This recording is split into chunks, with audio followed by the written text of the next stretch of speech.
मतलब ये जिसकी वजह से प्रोड्यूस हुआ है ये उसी का अगेंस्ट में खड़ा है। जैसे आजकल की कुछ औलादे नहीं है, आजकल की जो जनरेशन है वो आगे जाके जब थोड़े से पैसे कमा लेती है, कुछ बड़े हो जाती है, तो माँ बाप के खिलाफ ही खड़ी हो जाती है जिन्होंने उनको पैदा करा। तो वही है लेंस लॉ ने, ये तो 1834 में ये बात बता दी थी, आज के जमाने में ये बात हो रही है फिलहाल मुमिर, और उसमें करंट इंड्यूस हो रही थी। यहाँ पर क्या होता है, यहाँ पर दो कॉइल्स होती हैं, एक ये कॉइल है जिसके अंदर ऑलरेडी पहले से करंट है, मान लो एसी सोर्स से जुड़ा हुआ है तो करंट लगातार चेंज हो रही होगी, और ये प्राइमरी कॉइल कहलाती है। अब ये जो है ये दूसरी कॉइल है, इसके अंदर कोई भी करंट नहीं थी, लेंस लॉ के अंदर क्वेश्चन आता है। लेंस भाई साहब ये भी एक रशियन ही थे, तो इन्होंने ये बताया कि भाई हमारी जो भी फ्लक्स चेंज होने की वजह से ईएमएफ इंड्यूस्ड होता है, जो हमारी ईएमएफ इंड्यूस्ड होने की वजह से जो करंट इंड्यूस्ड होती है, उस करंट की डायरेक्शन देने का रास्ता इन भाई साहब ने बताया, जिनका नाम है लेगा, और इसी को उन्होंने 2025 में क्वेश्चन है। इस चैप्टर को ज्यादातर बच्चे मैंने देखा है कि स्किप कर देते हैं क्योंकि थोड़ा सा टफ लगता है, लेकिन मैं आपको बता दूं कि इस चैप्टर से आप एक क्वेश्चन तो हर हाल में तब भी जेडब्ल्यू मेंस में मतलब एक्सपेक्ट कर ही सकते हो, तो 4 मार्क्स तो आपको यहां से मिलेंगे। और दूसरा बात, ये 4 मार्क्स बहुत ज्यादा कीमती इसलिए है क्योंकि चैप्टर को अच्छे बच्चे ही सिर्फ अच्छे से तैयार करते हैं, बाकी एवरेज और जो थोड़े से कमजोर बच्चे होते हैं वो छोड़ देते हैं। अगर आप चाहते हो कि टॉपर वाली कैटेगरी माना तो चैप्टर को अच्छे से बना लेना, टफ नहीं है, बस तुम थोड़े से एफर्ट ज्यादा लगाओगे तो सारी बातें समझ हो।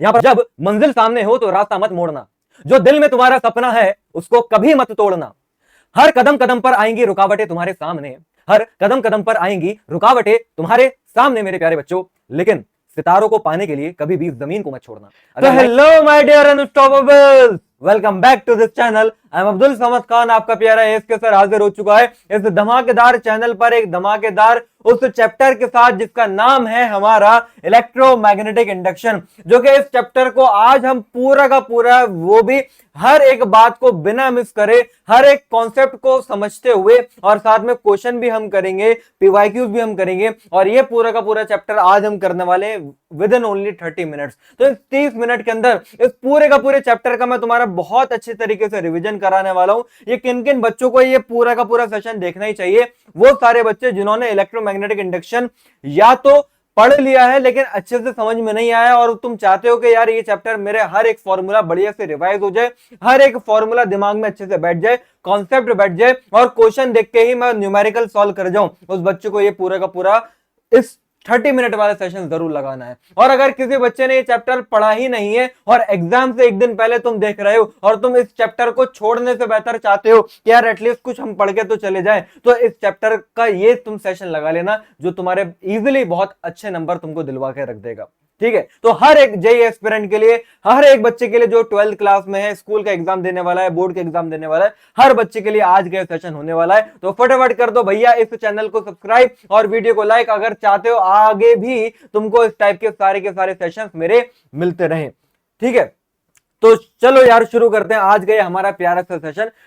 मैं इस सेशन के अंदर तुमको क्या क्या बातें समझाने वाला हूं, इस सेशन को लगा के तुम्हारा क्या क्या फायदा होगा मैं फिर एक बार बता देता हूं। सबसे पहला तुम्हारा बेनिफिट ये होगा कि इस चैप्टर में आने वाले हर एक इंपॉर्टेंट फॉर्मूलाज वो तुम्हारे रिवाइज हो जाएंगे, मौका लगेगा तो मैं डेरिवेशन भी कराऊंगा, और क्वेश्चंस कैसे बनते हैं इस चैप्टर के थ्रू वो क्वेश्चन का तुमको आइडिया भी पता चल जाएगा, और पीवाईक्यूज कैसे आते हैं ये भी तुमको पता चल जाएगा आज के इस छोटे से सेशन के साथ। और जितने भी हमारे इंपॉर्टेंट कॉन्सेप्ट्स हैं वो भी मैं तुमको समझा दूंगा। मतलब अगर इतना भी तुमने कर लिया तो मोर देन इनफ है यार बच्चों, अगर तुमने ये सेशन पूरा लगाया। ठीक है, तो शुरू करा जाए आज का ये हमारा धमाकेदार फास्ट वाला सेशन। रुक रुक के तुमको भैया करते रहना है इसको नोट, हर एक बातों को। बाकी तो जब ये सेशन खत्म होगा तो तुमको डिस्क्रिप्शन बॉक्स में इस पूरे का पूरे सेशन की पीडीएफ भी मिल जाएगी। चलो यार एक धमाकेदार एक मोटिवेशनल लाइन के साथ आज के सेशन की हम शुरुआत करते हैं, क्योंकि कई बार ऐसा होता है जब हम अच्छे से पढ़ाई करने लगते हैं, हमारा मोटिवेशन बढ़ने लगता है, तो कई बार हमारे पैर भी हवा में उड़ने लगते हैं, हम इंसान भी हवा में उड़ने लगते हैं, ओवर कॉन्फिडेंस में भी आ जाते हैं। तो उसके ऊपर एक छोटी सी लाइन है तुम सभी बच्चों के लिए, वो ये कि जब मंजिल सामने हो, जब मंजिल सामने हो तो रास्ता मत मोड़ना, जो दिल में तुम्हारा सपना है उसको कभी मत तोड़ना, हर कदम कदम पर आएंगी रुकावटें तुम्हारे सामने, हर कदम कदम पर आएंगी रुकावटें तुम्हारे सामने मेरे प्यारे बच्चों, लेकिन सितारों को पाने के लिए कभी भी जमीन को मत छोड़ना। अगर लाइन अच्छी लगी हो तो चैट में कमेंट बॉक्स में वाह वाह जरूर लिख देना। और यार शुरू करते हैं आज का हमारा सेशन। तो सबसे पहले इस चैप्टर की शुरुआत होती है हमारे टॉपिक से जिसका नाम है मैग्नेटिक फ्लक्स। तो मैग्नेटिक फ्लक्स क्या होता है? सिंपल, जिस तरह आपने इलेक्ट्रोस्टैटिक्स में पढ़ा है, इलेक्ट्रिक फ्लक्स क्या होता था कि भाई किसी भी फिगर में से, किसी भी सरफेस में से कितनी number of electric field lines गुजर गई, सेम उसी तरह यहां पर भी किसी एरिया में से कितनी number of magnetic field lines गुजर गई, उसको हम मैग्नेटिक फ्लक्स कहते हैं। और मैग्नेटिक फ्लक्स को हम डिनोट करते हैं फाई बी वाले सिंबल से। वहां पर हम फाई फाई ई लिखते थे इलेक्ट्रिक फ्लक्स, यहां पर हम फाई बी लिख रहे हैं मैग्नेटिक फ्लक्स, क्योंकि मैग्नेटिक फील्ड का सिंबल हमारा बी होता है। तो यहां पर फॉर्मूला क्या होगा, अब अगर आप जैसे देख रहे हो कि ये सरफेस है, तो सरफेस का एरिया वेक्टर तो ऐसे जाएगा, और यहां पर इस रीजन में मैग्नेटिक फील्ड लाइंस आप देख पा रहे हो ऐसे जा रही हैं। तो एरिया वेक्टर और मैग्नेटिक फील्ड लाइंस के बीच में एंगल अभी हमारा थीटा हो गया। तो जैसे वहां पर इलेक्ट्रिक फ्लक्स का फॉर्मूला EA cos थीटा आया था, सेम यहां पर मैग्नेटिक फ्लक्स का फॉर्मूला हमारा BA cos थीटा आ जाएगा। यहां पर मैं लिख देता हूं, क्या आ जाएगा, BA cos थीटा। और अगर वेक्टर फॉर्म में हम लिखना चाहें तो वो B vector dot A vector हो जाएगा। बस याद आपको अच्छे से ये बात ये रहनी चाहिए कि हमारा जो थीटा है वो सरफेस और मैग्नेटिक फील्ड के बीच का एंगल नहीं है, वो एरिया वेक्टर जो कि सरफेस के परपेंडिकुलर होती है उसके और मैग्नेटिक फील्ड के बीच का एंगल है। मतलब अगर हमारी मान लेते हैं कि सरफेस मैग्नेटिक फील्ड के परपेंडिकुलर है, तो एरिया वेक्टर भी तो परपेंडिकुलर हो गया, तो उस केस में हमारा एरिया वेक्टर और मैग्नेटिक फील्ड पैरेलल हो जाएंगे। अब अगर पैरेलल हो गए तो उनके बीच का एंगल 0 हो जाएगा। और अगर सरफेस मैग्नेटिक फील्ड के मान लो परपेंडिकुलर है, तो इसका मतलब एरिया वेक्टर तो पैरेलल हो गया, वही बात मैंने दोबारा बोल दी। लेकिन अगर मान लो कि हमारी जो सरफेस है वो उसी प्लेन में आ रही है जिस प्लेन में मैग्नेटिक फील्ड है, तो एरिया वेक्टर और मैग्नेटिक फील्ड के बीच का एंगल हमारा 90 हो जाएगा। और इसी के ऊपर JEE मेंस 2025 में क्वेश्चन है। इस चैप्टर को ज्यादातर बच्चे मैंने देखा है कि स्किप कर देते हैं क्योंकि थोड़ा सा टफ लगता है, लेकिन मैं आपको बता दूं कि इस चैप्टर से आप एक क्वेश्चन तो हर हाल में तब भी JEE मेंस में मतलब एक्सपेक्ट कर ही सकते हो। तो 4 मार्क्स तो आपको यहां से मिलेंगे। और दूसरा बात, ये 4 मार्क्स बहुत ज्यादा कीमती इसलिए है क्योंकि इस चैप्टर को अच्छे बच्चे ही सिर्फ अच्छे से तैयार करते हैं, बाकी एवरेज और जो थोड़े से कमजोर बच्चे होते हैं वो छोड़ देते हैं। अगर आप चाहते हो कि टॉपर वाली कैटेगरी में आना, तो इस चैप्टर को अच्छे से बना लेना, टफ नहीं है, बस तुम थोड़े से एफर्ट ज्यादा लगाओगे तो सारी बातें समझ में आएंगी। यहां पर हमने देखा, अब अगर मान लो कोई स्मॉल एरिया है ना, स्मॉल एरिया की वजह से अगर मुझे मैग्नेटिक फ्लक्स निकालना है तो उसको हम डी फाई करके लिखेंगे B डॉट डी ए, क्योंकि स्मॉल फ्लक्स का मतलब स्मॉल एरिया से आ रहा होगा, तो d phi B dot d a. अगर टोटल फ्लक्स निकालना है तो आप दोनों साइड इसको इंटीग्रेट कर दोगे, तो ये फ्लक्स का फॉर्मूला हमारा integration of B dot d ए बन जाता है। दूसरी बात, अब यहां पर हमारी दो कंडीशन है। ये जो फॉर्मूला लगेगा वो तब लगेगा जब हमारी मैग्नेटिक फील्ड कांस्टेंट है और जो हमारा एंगल है वो मैग्नेटिक फील्ड और एरिया के बीच का है, जो कि अभी हमने देख लिया। अच्छा, magnetic flux through the surface actual में number of magnetic field lines के प्रोपोर्शनल होता है, ये कॉमन सी बात मैंने आपको बता दी। इसकी यूनिट होती है वेबर और WB सिंबल से इसको डिनोट करा जाता है। फिर इसके बाद आ जाता है हमारा जो मोस्ट इंपॉर्टेंट पार्ट है इस चैप्टर का, जिसको हम बोलते हैं Faraday's law of electromagnetic induction, जिन्होंने ये कहा कि अगर किसी भी सरफेस से जो number of magnetic field lines अगर वो क्रॉस जो कर रही हैं, अगर उनमें चेंज आने लगे समय के साथ साथ, समय के साथ साथ मतलब वो वाला लेटेंट वाले समय की बात नहीं कर रहा हूं, टाइम के साथ साथ जो अगर हमारा चेंज आने लगे किसमें, number of magnetic field line जो गुजर रही है किसी सरफेस से, तो अगर ऐसा होगा तो सरफेस के अंदर EMF इंड्यूस्ड हो जाएगा, उसके अंदर मोशनल EMF, मतलब हम ऐसा कह सकते हैं इलेक्ट्रोमैग्नेटिक फोर्स आ जाएगी, जिस तरह बैटरी में होती है, तो करंट दौड़ने लगेगी। तो और कितना EMF प्रोड्यूस होगा ये भी उन्होंने बताया कि EMF जो है हमारे बराबर होगा rate of change of magnetic flux से, मतलब डी फाई बाय dt। तो फ्लक्स को मैंने टाइम से डिफरेंशिएट करा है और डी फाई बाय dt, और एक्चुअल में माइनस के बराबर आता है। माइनस का साइन जब हम लेंज लॉ पढ़ेंगे तो समझ में आएगा। तो अगर मैग्नीट्यूड वाइज बोलना है तो E मॉड का formula d phi by dt हो गया। ये बात यहां पर लिखी हुई आप पढ़ लेंगे।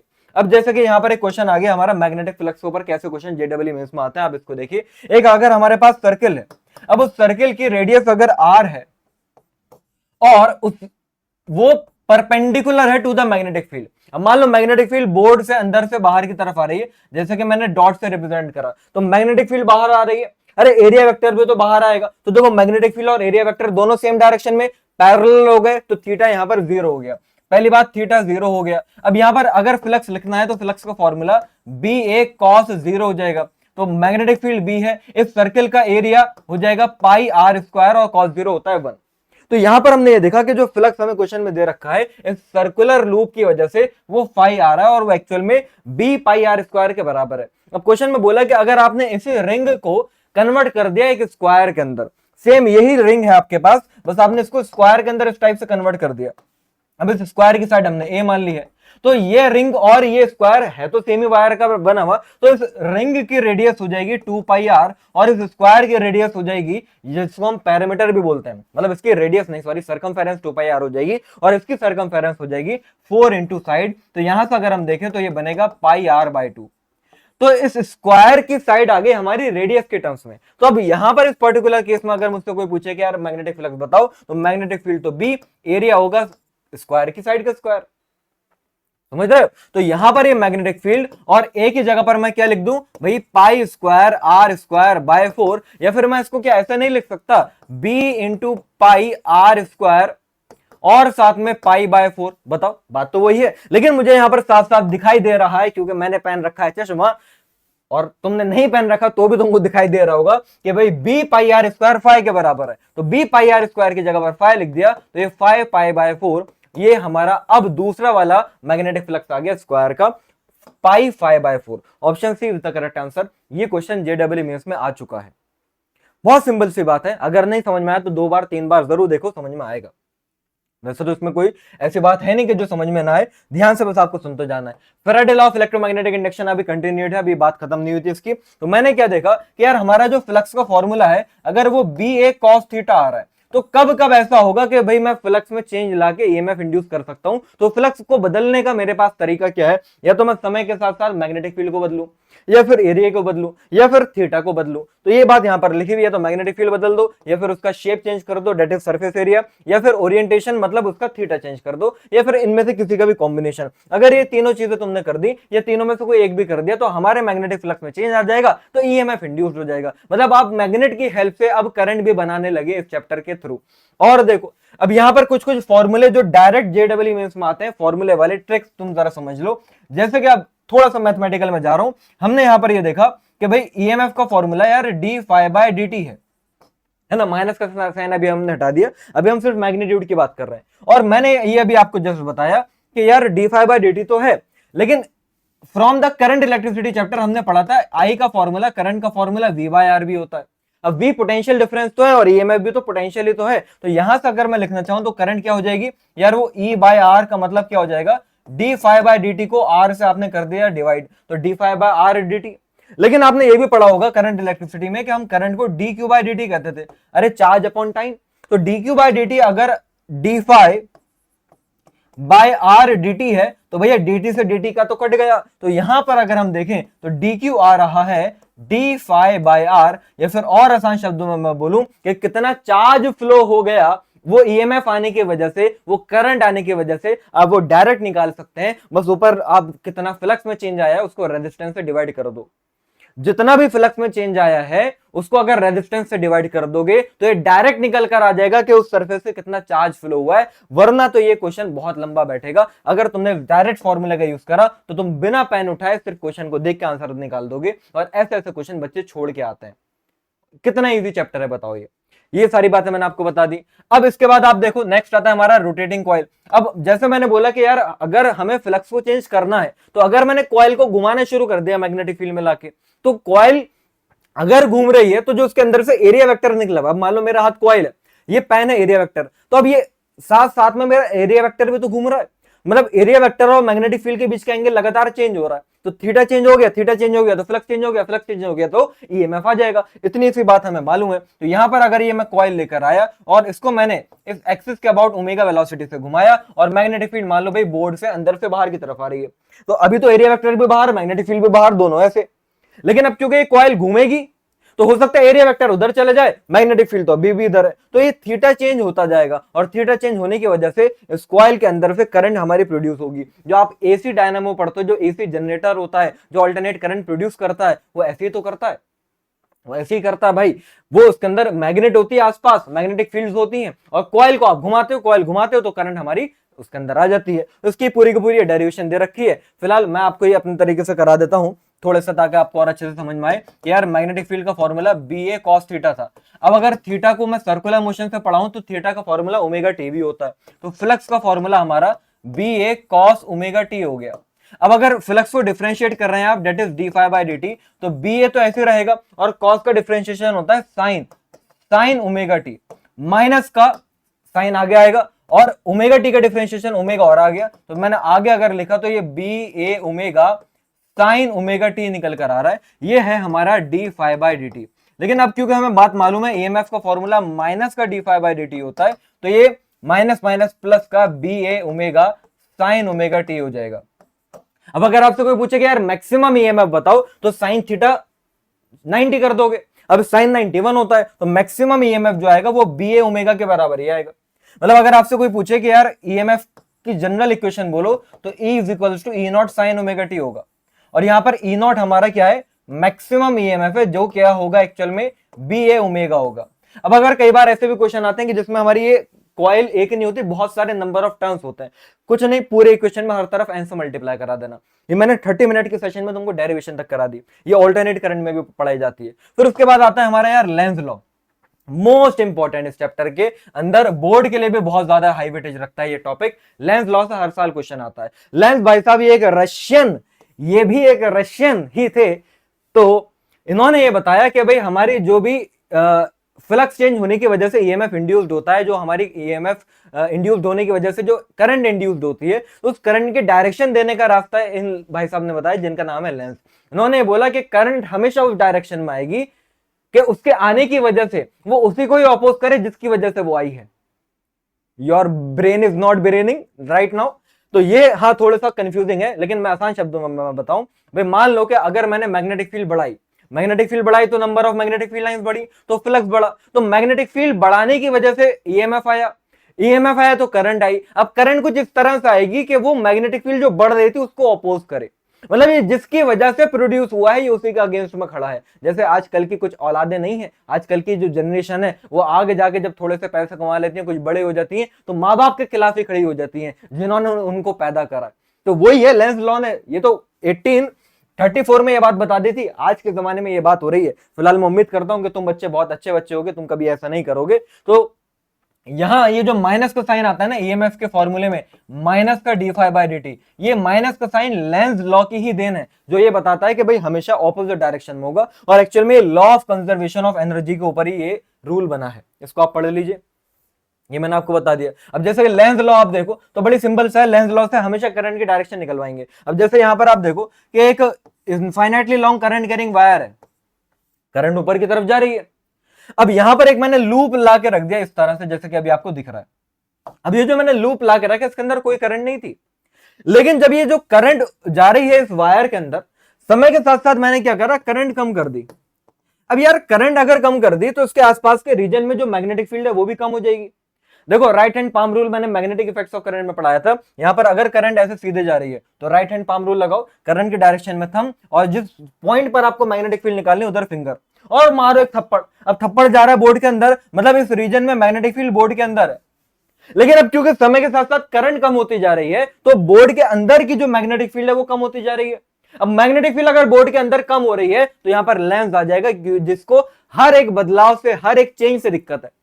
मतलब वो ये बोलेगा कि यार पहले मैग्नेटिक फील्ड बोर्ड के अंदर थी, अब ये कम क्यों हो रही है, तो ये कम ना हो तो इसको बढ़ाने की कोशिश करेगा। अब ये बढ़ाने की कोशिश करेगा तो ये करंट लेकर आएगा, और करंट इस डायरेक्शन में लेकर आएगा ताकि अंदर के बोर्ड के अंदर मैग्नेटिक फील्ड बढ़ जाए। तो ये लेकर आएगा करंट हमारी क्लॉकवाइज डायरेक्शन में, क्योंकि हमने पढ़ा है राइट हैंड थंब रूल कि अगर फिंगर्स को करंट की डायरेक्शन में घुमाए तो थंब जो बताता है वो मैग्नेटिक फील्ड की डायरेक्शन बताता है। तो अभी मैं ये चाह रहा था कि मैग्नेटिक फील्ड बोर्ड के अंदर ही आए, तभी तो जो अंदर की तरफ डिक्रीमेंट हो रहा है मैं उसमें इंक्रीमेंट कर सकूं। तो इसलिए मुझे करंट क्लॉकवाइज डायरेक्शन में लानी पड़ेगी। सेम ऐसे एक और मैं आपको एग्जांपल करा देता हूं कि मान लो यहां पर करंट ऊपर की तरफ है और ये करंट समय के साथ साथ बढ़ रही है, और यहां पर अगर लाके आपको एक सर्कुलर लूप दे दिया और आपसे पूछेंगे बताओ इसके अंदर करंट कैसे आएगी, क्लॉकवाइज या एंटी क्लॉकवाइज। तो सीधी बात है सर, यहां पर करंट ऊपर की तरफ, थंब ऊपर, फिंगर इधर, मारा थप्पड़ अंदर, तो मैग्नेटिक फील्ड तो इस डायरेक्शन में बोर्ड के अंदर है। लेकिन अब क्योंकि करंट बोर्ड के अंदर मतलब करंट बढ़ती जा रही है तो मैग्नेटिक फील्ड बोर्ड के अंदर बढ़ती जा रही है। अब मैग्नेटिक फील्ड बोर्ड के अंदर अगर बढ़ती जा रही है तो दिक्कत हो गई कि क्यों बढ़ रही है, नहीं बढ़नी चाहिए, कम होनी चाहिए। तो अगर मैग्नेटिक फील्ड तुम्हें बोर्ड के अंदर कम करनी है तो करंट कैसे घुमाओगे, अब तुम ऐसे घुमाओगे एंटी क्लॉकवाइज, क्योंकि अब अगर आपने इसको ऐसे एंटी क्लॉकवाइज घुमाया तो अब थंब बाहर आ रहा है जो कि अब अंदर की तरफ बढ़ते हुए मैग्नेटिक फील्ड को अपोज कर रहा है। तो इन चीजों का ध्यान रखा जाता है हमेशा लेंस लॉ में। बस आप ये देख लो कि जो भी चेंज आ रहा है उस चेंज को अपोज करना है। ये दिमाग में अगर बात बैठ गई है तो सारे क्वेश्चन बन जाएंगे। अब देखो इसी साल 2025 में क्वेश्चन आया यार, ठीक है, कितना इजी क्वेश्चन, कितना सिंपल क्वेश्चन, जिसको बच्चे छोड़कर आ जाते हैं जो पढ़ के नहीं गए। और अभी इतनी सी बातों से मैं तुमको करा दूंगा। एक कॉइल है जिसका एरिया ए है, नंबर ऑफ टर्न्स n है, ओमेगा एंगुलर वेलोसिटी से घूम रही है, और मैग्नेटिक फील्ड हमारी जो है परपेंडिकुलर है। बोला जा रहा है कि मैग्नेटिक फ्लक्स बताओ और ईएमएफ बताओ जब हमारी magnetic field plane of coil के पैरेलल है।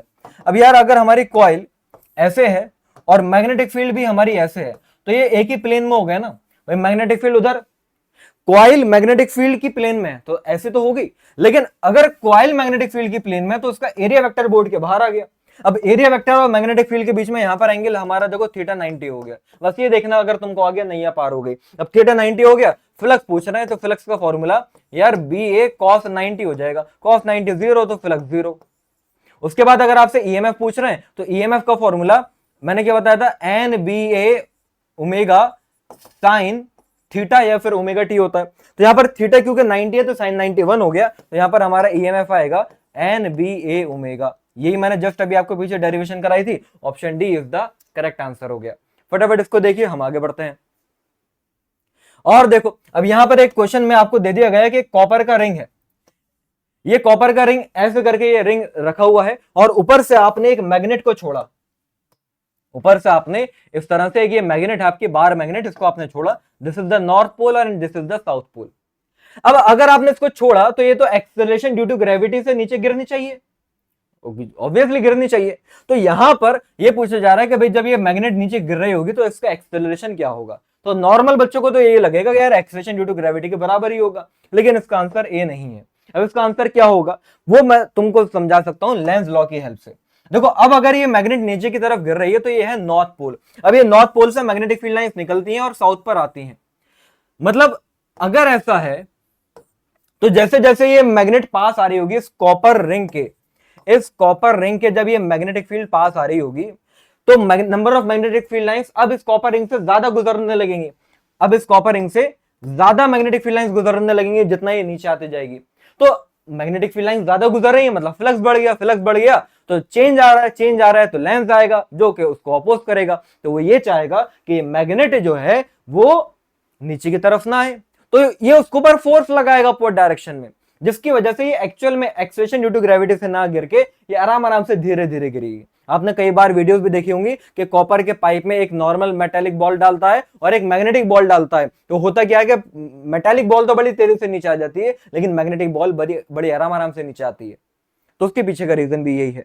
तो यहां पर ये बड़ी आराम से गिरेगा। अच्छा अब जब ये मैग्नेट आपके नीचे आ भी जाएगी तो अब यहां पर ये साउथ है और ये नॉर्थ है।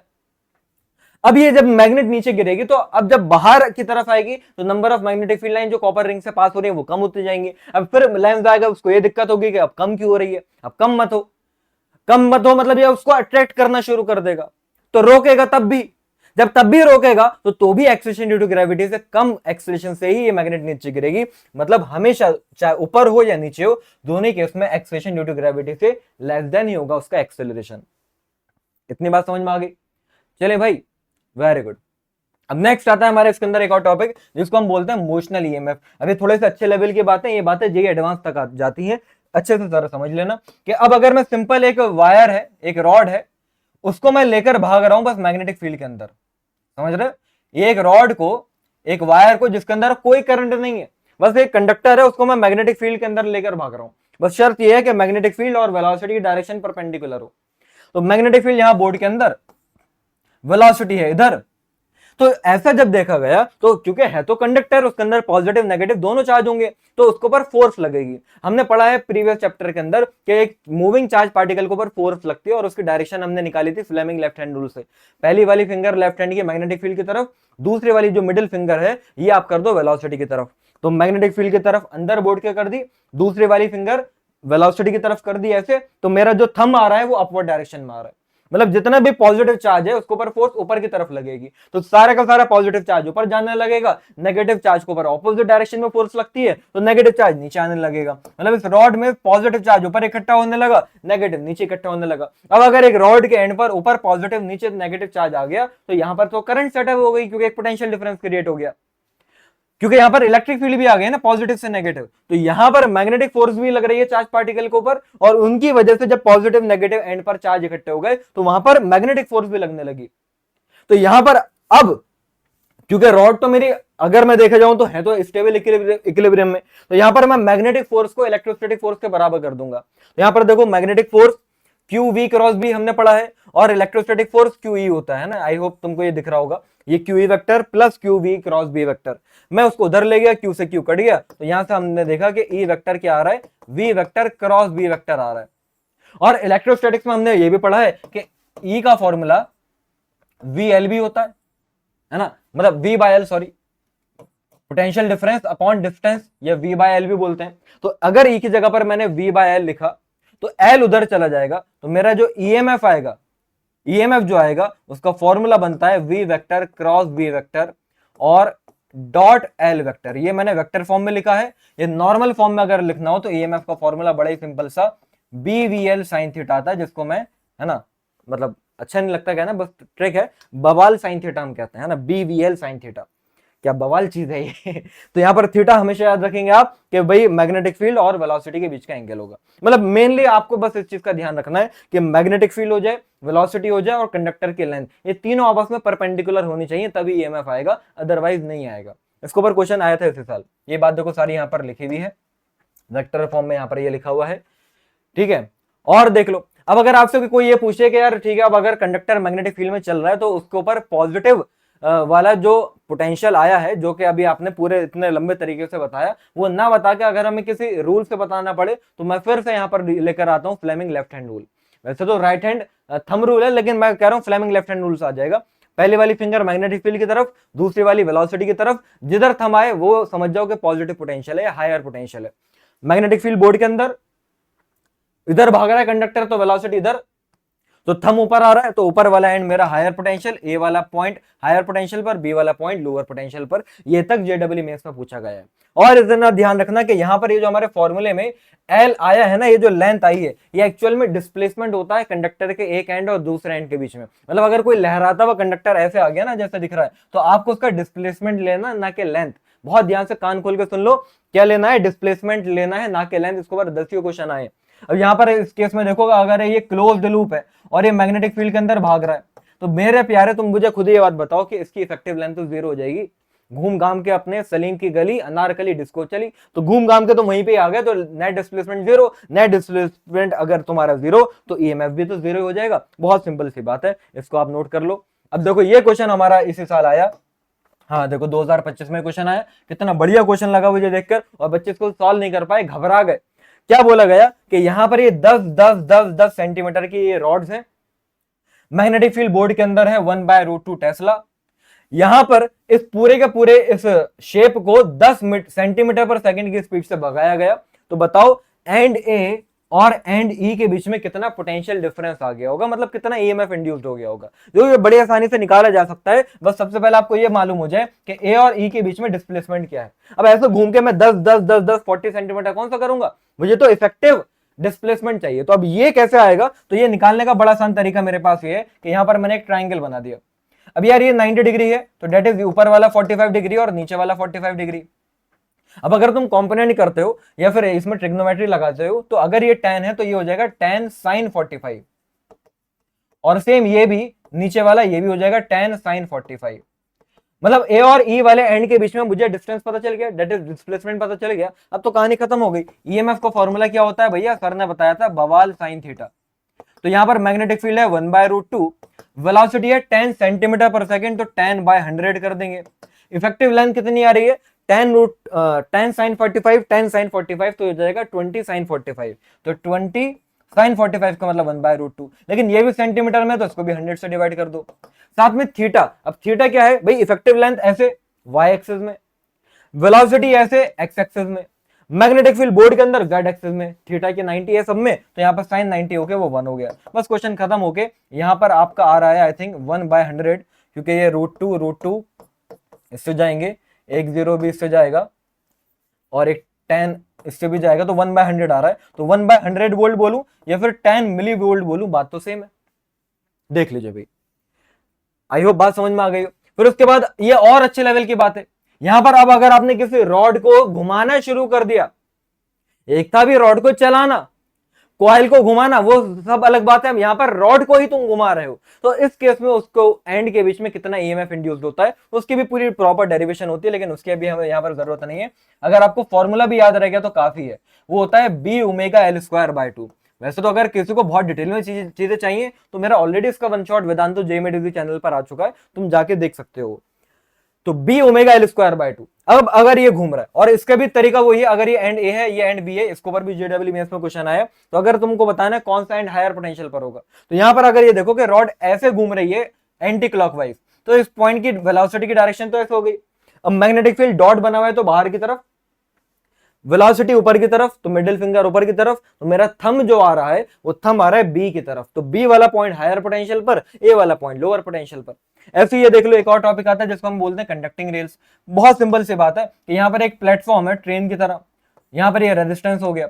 अब इस प्लेटफॉर्म पर मैग्नेटिक फील्ड मान लो बोर्ड के अंदर है और आपने इस कंडक्टर को भगाना शुरू कर दिया, वही कंडक्टर जैसे मैंने पीछे दिखाया, तो जब जैसे कंडक्टर को भगाना शुरू करा तो ईएमएफ इंड्यूस्ड होगा। फिर वही वाली बात है कि ऊपर वाला ए वाला एंड हायर पोटेंशियल पर, बी वाला एंड लोअर पोटेंशियल पर आ जाएगा। और उसका ईएमएफ का फॉर्मूला क्या होगा, उस ईएमएफ का फॉर्मूला हमने अभी जस्ट पढ़ा, बीवीएल होता है। तो अगर आपसे कोई पूछे कि यार ठीक है ईएमएफ तो इतना आ गया, तो ये अगर करंट कितनी दौड़ेगी इस पूरे सर्किट में ये बताओ, तो अगर इसको करंट इलेक्ट्रिसिटी की तरह सॉल्व कराएंगे ना, तो आपको याद रखना कंडक्टर जो भाग रहा है उसको हटाओ, सेल को लगाओ, कंडक्टर हटाओ सेल को लगाओ, कंडक्टर हटाओ सेल को लगाओ, कंडक्टर हटाओ सेल को लगाओ, ये बस तुमको करना है। और सेल किस तरह लगाना है, ए वाला हायर पोटेंशियल पर आया था रूल के हिसाब से, बी वाला लोअर पोटेंशियल पर आया था, तो हायर पोटेंशियल पर सेल का बड़ा वाला डंडा होता है और लोअर पर छोटा वाला, तो यहां पर ये बड़ा वाला डंडा और यहां पर छोटा वाला डंडा।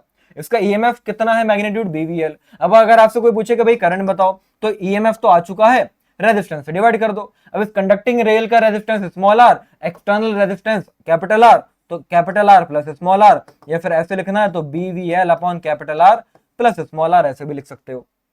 यही बात देखो यहाँ पर लिखी हुई है। आई होप अच्छे से तुमको सारी बातें समझ में आ गई होंगी। अब देखो ये क्वेश्चन आया नहीं आया, अब ये रॉड ऐसे घूम रही है, अब मैग्नेटिक फील्ड बोर्ड के अंदर बताओ हायर पोटेंशियल पर कौन होगा। मैग्नेटिक फील्ड बोर्ड के अंदर, पहली फिंगर बोर्ड के अंदर, अब ये अगर ऐसे घूम रहे तो यहाँ पर वेलोसिटी डायरेक्शन ऊपर की तरफ, मैग्नेटिक फील्ड अंदर, यहां पर वेलोसिटी ऊपर, तो थंब आ रहा है मेरा ए पॉइंट की तरफ, तो ए वाला point will be at higher potential. Option a is the correct answer, बिल्कुल सही।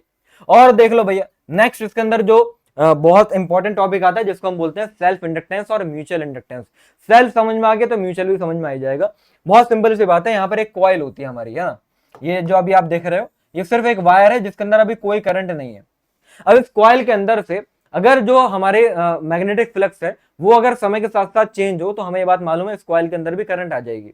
तो ये देखा गया कि अगर नंबर ऑफ टर्न्स n है और एक टर्न का फ्लक्स अगर फाई है, तो n फाई जो है वो करंट के डायरेक्टली प्रोपोर्शनल है। करंट बढ़ाऊंगा तो करंट बढ़ाऊंगा, या फिर मैं ऐसे कह सकता हूं कि फ्लक्स बढ़ाऊंगा तो करंट आएगी, तो n फाई करंट के डायरेक्टली प्रोपोर्शनल है। तो यहां से अगर मैंने प्रोपोर्शनैलिटी का साइन हटाया तो कांस्टेंट आया जिसको हमने L से रिप्रेजेंट करा, और यहाँ पर ये L ही सेल्फ इंडक्टेंस होता है। मतलब सेल्फ इंडक्टेंस का हमारा जो सिंबल ही है वो क्या है, वो कैपिटल L है।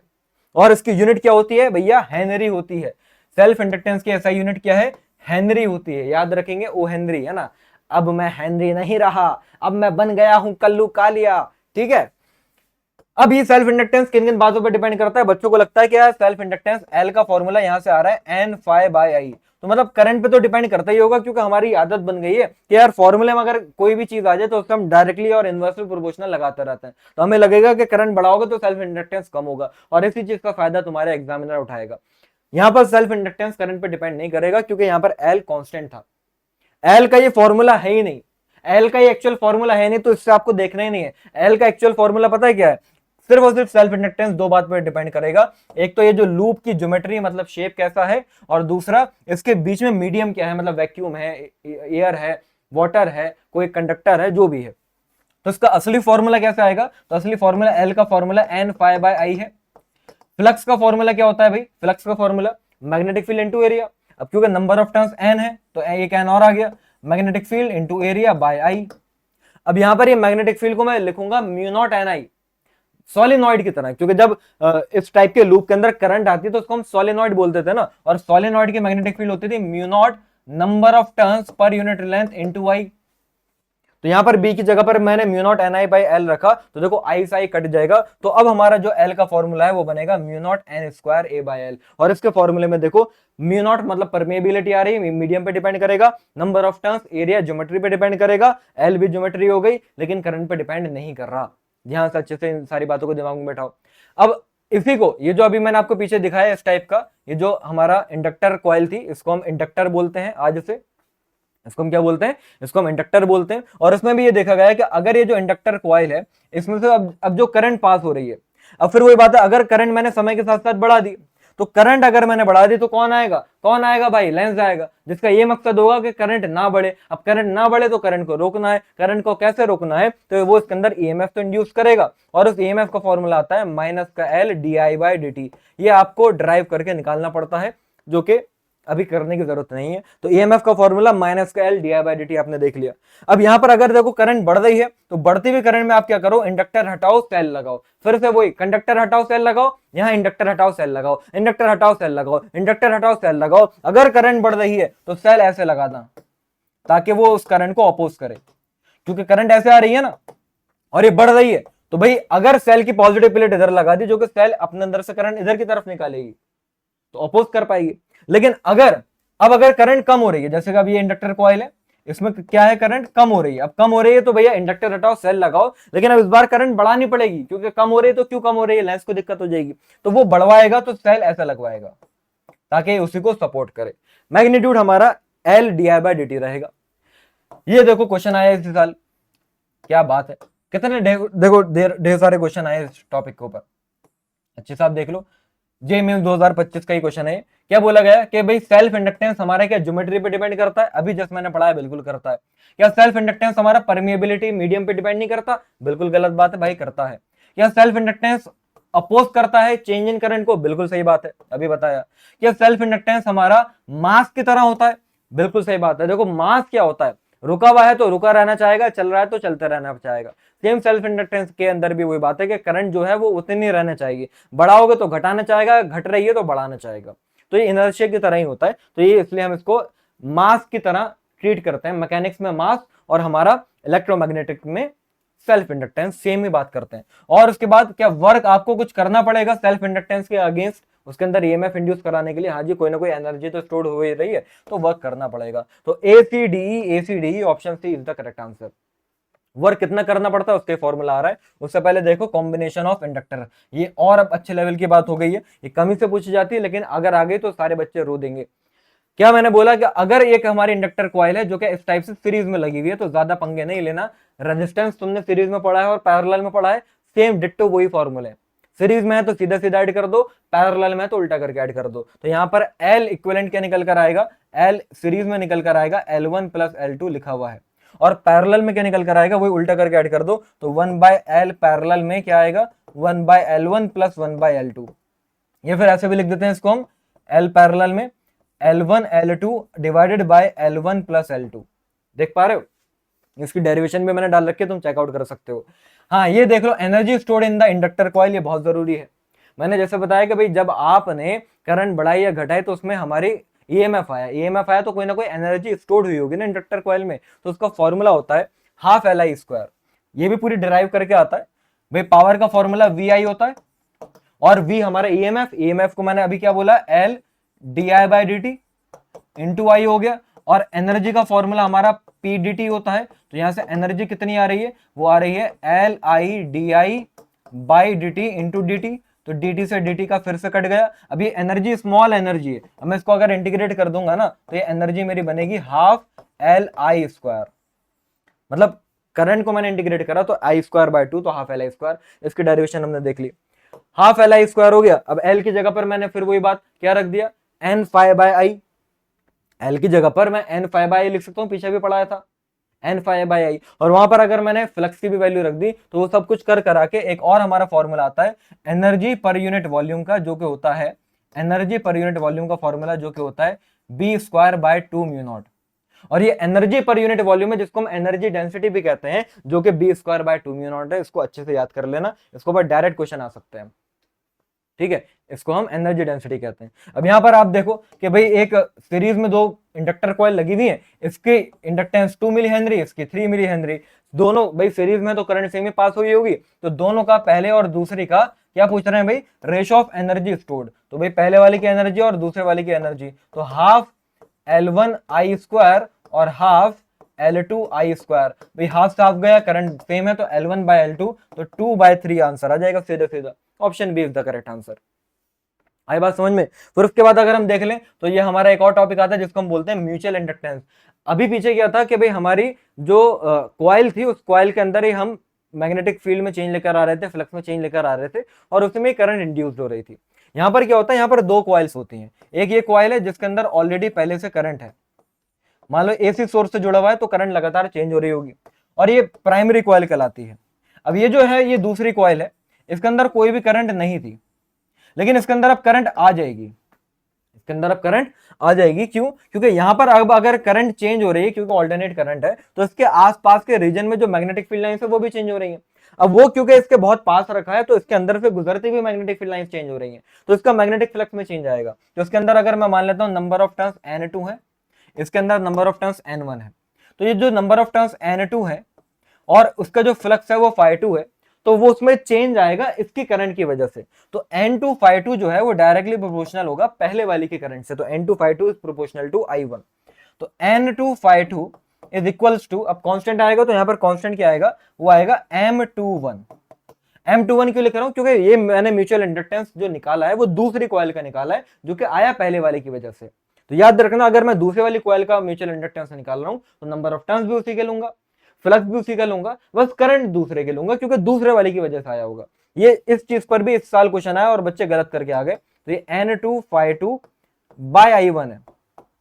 अब सेम यहां से अगर मैं इसी की वजह से ईएमएफ जो इंड्यूस्ड हुआ है उसका अगर आपसे कोई फॉर्मूला निकलवाए, तो ईएमएफ का फॉर्मूला क्या होता है, ईएमएफ का फॉर्मूला L di/dt था, तो सेम इसी तरह यहां पर M di/dt भी होगा। लेकिन अब अगर आपसे कोई पूछे कि यार नहीं, दूसरी वाली कॉइल के अंदर जो ईएमएफ इंड्यूस्ड हुआ वो बताओ, तो यार दूसरी वाली कॉइल का अगर पूछेंगे तो यहाँ पर म्यूचुअल इंडक्टेंस आप किसका लिखोगे, दूसरी वाली कॉइल का, लेकिन वो आया तो पहले वाली कॉइल की करंट चेंज होने की वजह से है ना, तो यहाँ पर M21 di1/dt होगा। समझ रहे हो? अब अगर ऐसे आपसे कोई कहता कि यार पहली वाली कॉइल का ईएमएफ बताओ, तो पहली वाली कॉइल का ईएमएफ इज इक्वल टू क्या होगा, M12, क्योंकि पहले वाली कॉइल का म्यूचुअल इंडक्टेंस, लेकिन करंट फिर आप लोगे दूसरी वाली कॉइल की। बाकी फिर वही बात है कि ये भी करंट पे डिपेंड नहीं करता है, भले फॉर्मूले में करंट दिख रही है लेकिन करंट पे डिपेंड नहीं करता क्योंकि कांस्टेंट है, तो इसका अपनी असली जो फॉर्मूला है वो mu naught N1 N2 A/L हो जाएगा। सेम सेल्फ इंडक्टेंस की तरह, वहां पर N स्क्वायर था, यहाँ पर दोनों के नंबर ऑफ टर्न्स अलग अलग लिख दिए। ये है वो क्वेश्चन जिसकी मैं अभी बात कर रहा था। यहाँ पर अगर मान लो कि मेरे पास दो कॉइल है, ये एक हमारी इंडक्टर कॉइल है, मान लेते हैं कि L1, ठीक है, और ये हमारी दूसरे इंडक्टर कॉइल है जिसको हम मान लेते हैं L2। अब आपसे पूछा जा रहा है कि भाई बताओ पहले वाली कॉइल के अंदर टोटल कितना ईएमएफ आ जाएगा। तो पहले वाली कॉइल में टोटल कितना ईएमएफ आएगा, पहले तो इसके अपने खुद की वजह से आएगा जो कि होगा माइनस का L di1/dt, अगर इसके अंदर करंट है I1 और इसके अंदर करंट है I2। दूसरा, अब इसका जो ईएमएफ है वो उसकी वजह से भी आएगा ना, म्यूचुअल इंडक्टेंस, तो इसका मैं म्यूचुअल इंडक्टेंस लिखूंगा M12, और करंट बताओ किसके लिखूं, I1 या I2, बोलो जल्दी से कमेंट में लिखो। I2 लिखना पड़ेगा क्योंकि उसकी वजह से इसमें करंट आएगी, तो di2/dt, जो कि हमारा मैच हो रहा है ऑप्शन डी से। देख लो बिल्कुल एग्जैक्टली सेम, वरना बहुत सारे बच्चों ने सी मार्क कर दिया था और अपने नंबर नेगेटिव करा लिए और खुद ही वो सी बन गए। मुझे उम्मीद है कि आप लोग नहीं हो, आप समझदार बच्चे हो, तो अच्छे से आपने पूरा का पूरा सेशन आई होप लगाया होगा, और जितना टाइम था ऑलमोस्ट उतने टाइम में मैंने आपका ये पूरा का पूरा इलेक्ट्रोमैग्नेटिक इंडक्शन चैप्टर बहुत आसान तरीके से, बहुत हर एक प्रॉपर बात को बताए, एक भी कॉन्सेप्ट नहीं छूटा, मैं इसकी गारंटी दे सकता हूं, ये मैंने आपको पूरा कराया। अब बाकी अगर इस चैप्टर के तुम्हें 30 मोस्ट इंपॉर्टेंट पीवाईक्यूज चाहिए जो शॉर्ट है कि 2026 से 27 आने वाले जितने भी जेईई मेंस अभी दिखने वाले उन सब में तुमको वो क्वेश्चन रिपीटेड दिखेंगे, तो अगर तुम्हें वो सेशन चाहिए तो इस कमेंट बॉक्स में फटाफट भर दो कि हाँ sir we want 30 most important PYQs. मैं लाइव आऊंगा और तुम्हारे साथ में मिलकर हम 30 वो इंपॉर्टेंट क्वेश्चन सॉल्व करेंगे बहुत जल्द। ठीक है, तो फटाफट इस वीडियो को सारे दोस्तों के साथ शेयर कर देना है, लाइक तुमको भी करना है, और जितने भी तुम्हारे व्हाट्सएप ग्रुप है उन सब में शेयर कर दो ताकि सारे बच्चों का फायदा हो पाए तुम्हारे साथ साथ। मिलते हैं बच्चों इसी तरह से अगले सेशन में, सपोर्ट करते रहो इस चैनल पर, सब्सक्राइबर बढ़ाने में हेल्प करो, है ना। बहुत जल्दी आप लोगों ने इस चैनल पर 1000 सब्सक्राइबर करा दिए है ना। अब एम ये है कि भाई 2000 सब्सक्राइबर भी हम बहुत जल्दी क्रॉस करें, इसमें आप लोगों का मुझे बहुत ज्यादा सपोर्ट चाहिए होगा, आपके बिना नहीं हो पाएगा। तो मैं आपके लिए सब कुछ करने के लिए तैयार हूं, बस आपसे मैं एक चीज मांग रहा हूं जो फ्री ऑफ कॉस्ट है, इस चैनल को ज्यादा से ज्यादा शेयर करो और वीडियोस को लाइक करो और चैनल को सब्सक्राइब करो अगर नहीं कर रहे हो तो। मिलते हैं बच्चों अगले सेशन में, जब तक के लिए अपना ख्याल रखें, अच्छे से पढ़ाई करते रहें। Tata bye bye, see you, जय हिंद।